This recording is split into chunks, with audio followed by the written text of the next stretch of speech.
गिर गिर कर भी जिसने हौसला नहीं खोया उसे हिम्मत वाला कहते हैं। और एनएसयूआई के परिप्रेक्ष्य में कई मुश्किलों के बावजूद जिसने हार नहीं मानी उसे विनोद जाखड़ कहते हैं। नमस्कार, मैं हूं देवंकुर वधावन। राजस्थान तक के सभी दर्शकों का बहुत स्वागत है। विनोद जाखड़ को एनएसयूआई के राष्ट्रीय अध्यक्ष चुने जाने की बहुत बहुत हार्दिक बधाई। बात करूंगा विनोद जाखड़ के सफर के बारे में, बात करूंगा भारतीय जनता युवा मोर्चा के प्रोटेस्ट के बारे में, प्रदर्शन के बारे में।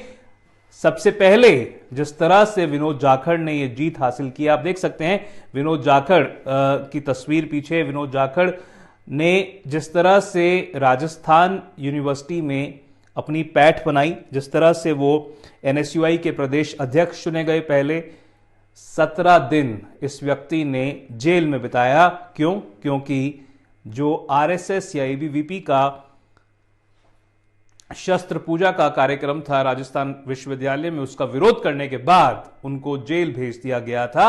और जिस तरह से अपना दमखम राजनीतिक परिप्रेक्ष्य में साबित करने में वो सफल साबित हुए हैं। उम्मीदवार कई थे राजस्थान से ही। उनके अलावा निर्मल चौधरी, जिसको एक तरह से रील मास्टर कहा जाता है, जिस तरह से बड़ी बड़ी गाड़ियों में घूमने का शौक है, फ्लैशी लाइफस्टाइल का शौक है। और दूसरी तरफ विनोद जाखड़, वो व्यक्ति जो जमीनी स्तर पर अपना कामकाज दिखाने में सफल साबित हुए। विरोध प्रदर्शनों में कई बार हिस्सा लेते थे, कई बार सड़कों पे पुलिस से आमने सामने की उनकी स्थिति बनती थी। और पूरे देश से कई जो कांग्रेस के युवा नेता हैं उनका इंटरव्यू किया गया, जिसके बाद विनोद जाखड़ को चुना गया है इस पद के लिए। और बधाइयों का तांता लग गया है, उसके बारे में बात करूंगा। किस तरह से, यदि देख सकते हैं आप, जो केसी वेणुगोपाल द्वारा रिलीज किया गया है, कांग्रेस प्रेसिडेंट द्वारा अपॉइंट किया गया है विनोद जाखड़ को अपॉइंट किया गया है राष्ट्रीय अध्यक्ष के तौर पर national students union of India का। और देखिए एक बार पिछली जो ट्वीट है वो आप दिखा सके अगर, जिस तरह से जो ये आप देख सकते हैं विजुअल्स हैं, और ये विजुअल्स हैं निर्मल चौधरी के। और इसके अलावा ये शुरुआती विजुअल्स जो हैं उसमें विनोद जाखड़ को देखा जा सकता है।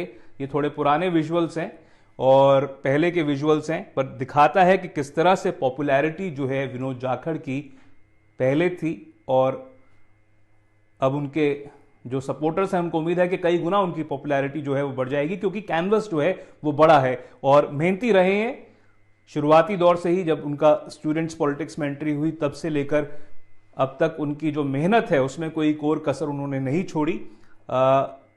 कई दिन जब उन्होंने जयपुर सेंट्रल जेल में बिताए, सचिन पायलट के बेहद करीबी माने जाते हैं। सचिन पायलट गए भी थे, मिलना चाहते थे उनसे, उनको मिलने नहीं दिया गया था। और मुझे अच्छे से याद है, मैं जेल के बाहर मौजूद था जब सचिन पायलट ने आकर मीडिया से बात की थी, कहा था कि किस तरह से उनके हिसाब से एक द्वेषपूर्ण राजनीति हो रही है, टारगेट किया जा रहा है विनोद जाखड़ को। और ये वो ट्वीट है जो कि कांग्रेस के हैंडल से किया गया है। आप देख सकते हैं 1:51 पर ये ट्वीट किया गया है। और ये जो है ये किया गया है, ये बताता है कि जो कांग्रेस के राष्ट्रीय अध्यक्ष हैं मल्लिकार्जुन खड़गे, उनके द्वारा अपॉइंट किया गया है विनोद जाखड़ को। और अप्रिशिएट की गई है contribution outgoing president Varun Chaudhary की। आप देख सकते हैं 1:51 पर जो ट्वीट किया गया है उसके करीबन 88,000 व्यूज रहे हैं। अगले ट्वीट पर जाइए। ये ट्वीट है अशोक गहलोत का। और क्यों मैं ये बता रहा हूं कि 4:28 पर ये इन्होंने ट्वीट किया है, यानी लगभग 3 घंटे बाद। और करीबन 41,000 जो है इसके व्यूज रहे हैं। इसमें उन्होंने बधाई दी है देश के छात्र छात्राओं की आवाज बुलंद करने वाले संगठन एनएसयूआई का राष्ट्रीय अध्यक्ष नियुक्त किए जाने पर श्री विनोद जाखड़ को हार्दिक बधाई एवं शुभकामनाएं, ये उसमें उन्होंने लिखा है या बताया है। और इसके पहले जो ट्वीट किया गया था वो किसका था वो भी मैं आपको दिखाना चाहूंगा। ये अशोक गहलोत का और ये है सचिन पायलट का ट्वीट, जिसमें उनसे कई ज्यादा व्यूज जो हैं इस ट्वीट को मिले हैं। बेहद करीबी विनोद जाखड़ रहे हैं सचिन पायलट के, और एक सहज भाव जो है वो नजर आता है इस फोटो में। क्यों मैं ये बता रहा हूं क्योंकि जो पिछला ट्वीट आपने देखा, जिस व्यक्ति के हैंडल से वो ट्वीट है, अशोक गहलोत, एक मौका उनके पास भी था राष्ट्रीय अध्यक्ष चुने जाने का। वो मौका एक तरह से उनके पास प्लेटर पर आया था। आज भी मैं वो दिन भूल नहीं सकता, 25 सितंबर का वो दिन, साल 2022, जिस तरह से एक पूरी व्यू की रचना की गई थी, रणनीति बनाई गई थी कि किसी भी तरह से लेजिस्लेचर पार्टी की मीटिंग नहीं होने दी जाएगी, और जिस तरह से सिपा सलारों को खड़ा किया गया था। डॉक्टर महेश जोशी कैबिनेट मंत्री तब के एक तरफ, शांति धारीवाल दूसरी तरफ, और जिस तरह से अस्पताल मार्ग से कहा गया कि यहां से निकलेंगे पर जाएंगे मुख्यमंत्री निवास पर नहीं। कहां जाएंगे? यह तय किया गया कि जाएंगे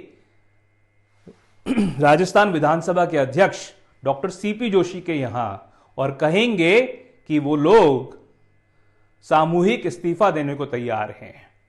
यह मंशा जताई गई कि वो किसी अन्य व्यक्ति की लीडरशिप में, किसी अन्य व्यक्ति के नेतृत्व में काम नहीं करना चाहते। सोचकर देखिए, मेरा यह मानना है कि वो एक बड़ा कारण था आज राजस्थान में कांग्रेस की सरकार क्यों नहीं है।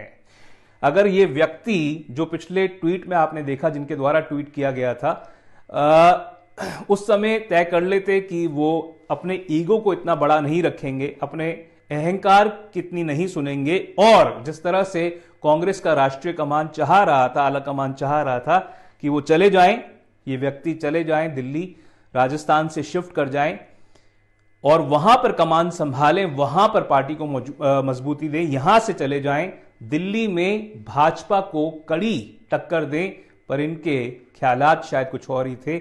नहीं तो विनोद झाखड़ से पहले ये जो है वो संगठन के राष्ट्रीय अध्यक्ष बन चुके होते, और शायद राजस्थान में कांग्रेस की काया पलट हो चुकी होती। जो क्रम चला आ रहा था कि एक बार राजस्थान में कांग्रेस और एक बार बीजेपी का पिछले करीब 25 सालों से, वो क्रम शायद टूट चुका होता, और जमीनी स्तर पर जो पॉपुलैरिटी मैंने देखी है सचिन पायलट की, उसको कांग्रेस एक तरह से सिरे तक ले जाने में सफल साबित होती। वो हुआ नहीं जिसका अफसोस, जिसका मलाल सैकड़ों नहीं, हजारों नहीं, लाखों की संख्या में कांग्रेस को है, कांग्रेस के कार्यकर्ताओं को है, कांग्रेस के जमीनी स्तर पर नेताओं को है, जो गांव धाड़ियों में जो घूमते हैं, जिनको पता है कि सचिन पायलट केवल एक समुदाय के नेता नहीं है, सचिन पायलट केवल एक क्षेत्र के नेता नहीं है, जिस तरह से उनको कहा जाता है कि ये तो केवल गुर्जरों के नेता हैं, या फिर ये केवल करौली, सवाई माधोपुर, दौसा बेल्ट के नेता हैं। अगर पॉपुलैरिटी उनकी देखनी है तो आप राजस्थान के लगभग हर जिले में जाकर पूछ सकते हैं, देख सकते हैं। मैंने देखा है जब वो अजमेर से पैदल यात्रा निकाली थी उन्होंने पेपर लीक के मुद्दे पर, आरपीएससी को के मुद्दे पर, तब किस तरह से उनके साथ एक जनसैलाब उमड़ा था, और वो भी चंद घंटों के नोटिस पर, जब उन्होंने कहा था कि वो पैदल यात्रा निकालेंगे अजमेर से, तब एक तरह से आउटपोरिंग ऑफ जो समर्थन आया था उनके पक्ष में, वो भी देखते ही बनता था। तो विनोद जाखड़ को बहुत बहुत बधाई, पर शायद उनकी इस जीत से, शायद उनकी इस अपॉइंटमेंट से जो सीख लेनी चाहिए वो कई वरिष्ठ नेता भी ले सकते हैं, वो नेता भी ले सकते हैं जो कि राजस्थान में, प्रदेश में मुख्यमंत्री रह चुके हैं, और सत्ता से इतना मोह था शायद उनको कि वो पार्टी की कमान, नेतृत्व की कमान राजस्थान में किसी अन्य व्यक्ति को उस समय सौंपने के पक्ष में नहीं थे।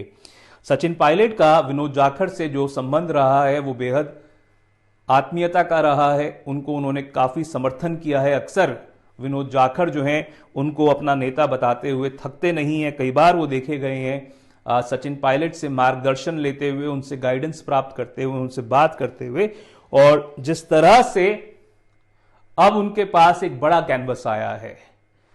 खूब विरोध प्रदर्शन में उन्होंने हिस्सा लिया, जयपुर में ही कई बार उनसे बात होती थी तो कहते थे कि फलानी जगह पे वो फलानी नीति का, सरकार का विरोध करने का इरादा रखते हैं, फलानी जगह पे वो कोशिश कर रहे हैं कि लोगों से बातचीत करके कांग्रेस के नेताओं को इकट्ठा ला सकें।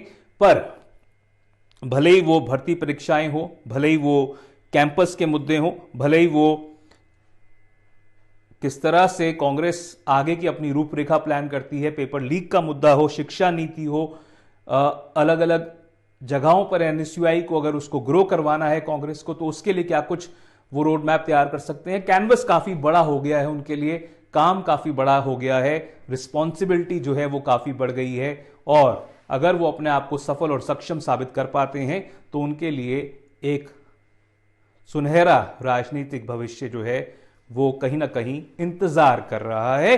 पर अब राष्ट्रीय स्तर पर विनोद जाखड़ का जो नाम है, राजस्थान से पहले ऐसे नेता हैं जो कि किसी संगठन में राष्ट्रीय स्तर पर अध्यक्ष के तौर पर नियुक्त किए गए हैं, और यह बड़ी कामयाबी है उनके लिए, बड़ी कामयाबी है, और उसके लिए उनको बड़ी बधाई।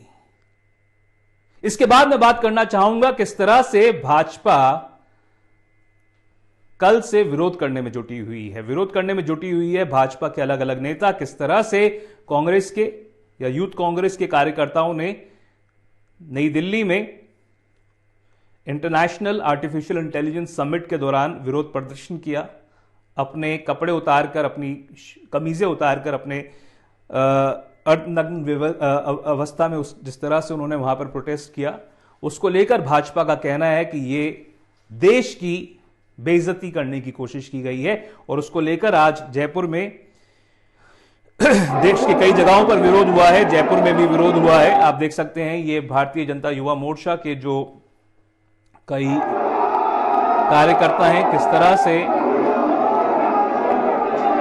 पुलिस के सामने उनकी आमने सामने की स्थिति बनी, और किस तरह से इस आमने सामने की परिस्थिति में, हालांकि राजस्थान में सरकार जो है वो भाजपा की ही है, तो किसी ने भी शायद ये सोचा नहीं होगा कि किसी भी प्रकार से कोई एक्सट्रीम फोर्स का इस्तेमाल पुलिस करेगी, कोई लाठीचार्ज का इस्तेमाल पुलिस करेगी, ऐसा सोचा नहीं गया था, और वो हुआ भी नहीं है। पर आप देख सकते हैं भारी संख्या में पुलिस के सामने भारतीय जनता युवा मोर्चा के ये जो कार्यकर्ता हैं वो पहुंचे। बार बार इनका ये कहना था कि कांग्रेस ने जो है वो देश को तिरस्कृत करने की कोशिश की है, देश की इंसल्ट करने की कोशिश की है, पर कांग्रेसियों का यह मानना है कि यह तो विरोध है किसी भी प्रकार से। वो जो लोग हैं जो कि इंटरनेशनल एआई समिट में पहुंचे थे, उन्होंने कोई भी हिंसक तरीका नहीं अपनाया, उन्होंने शांतिपूर्वक तरीके से विरोध किया था, और वो विरोध करने का उनका हक था। यह भी कहा जा रहा था कि जब कॉमनवेल्थ गेम्स हुए थे देश में 2010 में, तब भाजपा ने विरोध किया था, और अगर वो इसको अब देश की प्राइड के साथ जोड़कर देख रही है तो तब क्या हुआ था। ये मुद्दा जो है वो इस तरह से बीजेपी करने की कोशिश कर रही है कि वो इसको लेकर कांग्रेस को घेर सके।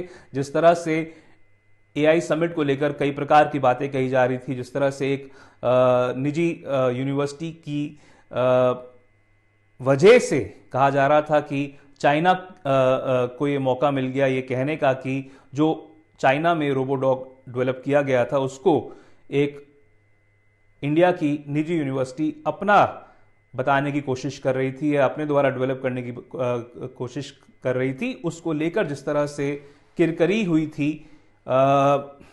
उसके बाद ये कहा जा रहा था कि बीजेपी चाहती है कि अटेंशन शिफ्ट हो जाए, और जिस तरह की बातें सामने आई। फिलहाल अब ये लग रहा है कि राजस्थान के परिप्रेक्ष्य में आने वाले समय में राजनीतिक सरगर्मियां और तेज हो सकती हैं। निकाय चुनावों से पहले, पंचायत चुनावों से पहले जिस तरह से कांग्रेस के नेतृत्व ने फोकस जो है वो राजस्थान पर डाला है, यहां के एक व्यक्ति को चुना गया है एनएसयूआई के राष्ट्रीय अध्यक्ष के तौर पर, लग ये रहा है कि सचिन पायलट की जो पैठ है वो केंद्रीय राजनीति में बड़ी है और उनको ज्यादा तरजीह फिलहाल दी जा रही है।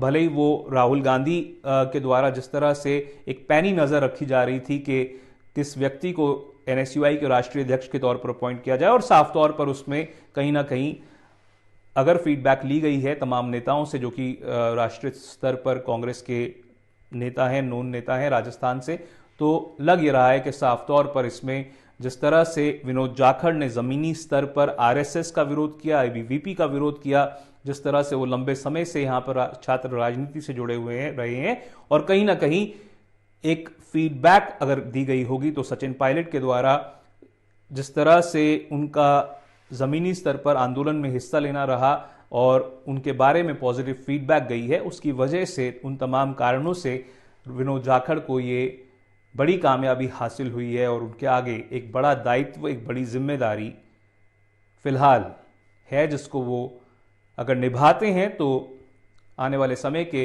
राजस्थान के अगले सचिन पायलट वो साबित हो सकते हैं। फिलहाल के लिए राजस्थान तक के सभी दर्शकों का बहुत धन्यवाद।